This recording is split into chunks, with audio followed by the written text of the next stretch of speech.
Saudi আরবের Jeddah শহরে, আরবিতে জেদ্দা বা জাদ্দা মানে দাদি, জেদ্দাতুন বা জাদ্দাতুন মানে কি দাদি। হাওয়া আলাইহিস সালাম আমাদের সবার দাদি, ঠিক কিনা? ওনার নামে এই শহরের নাম।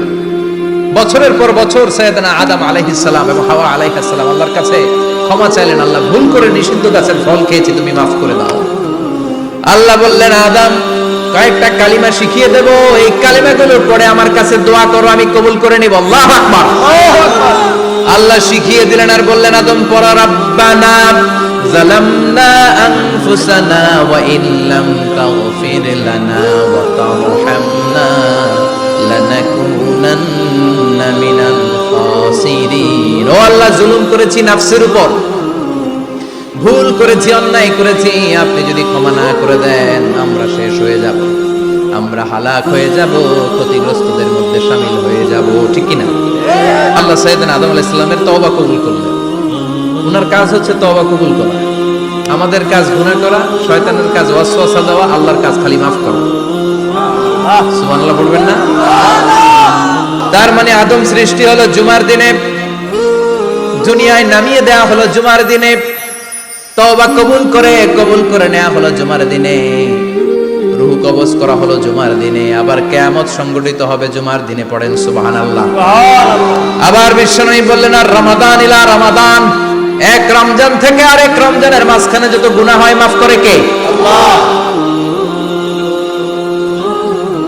তারপরে বিশ্বনবী বললেন, আল উমরাতু ইলাল উমরা, কেউ যদি একবার উমরা করে পরে আবার করলে দুই উমরার মাঝখানে গুনাহগুলো মাফ করে দেয় কি?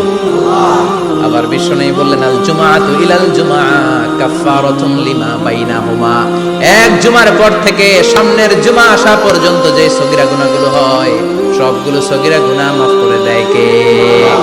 রজব শাবানে বরকতে দাও, রমজান মাসে গুনাহ ঝরা, সপ্তাহ জুড়ে তুমি বরকতে দাও, জুমার দিনেতে গুনাহ ঝরাও, রজব শাবানে বরকতে দাও, রমজান মাসে গুনাহ ঝরাও, ঠিক কি না?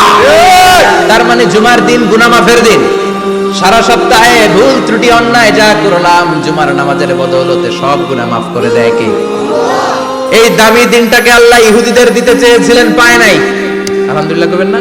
আলহামদুলিল্লাহ। ইখতিলাফু, তারা ইখতিলাফ করে হারাইছে এটা। এই দামি দিনটা রব্বুল আলামিন নাসারাদেরকে দিতে চেয়েছিলেন, ফাখতালাফু, ওরাও ইখতিলাফ করে হারাইছে। এজন্য ইখতিলাফ ভালো জিনিস না খারাপ জিনিস? মারামারি ভালো জিনিস না খারাপ জিনিস? আর ঐক্য করা ভালো জিনিস না খারাপ জিনিস?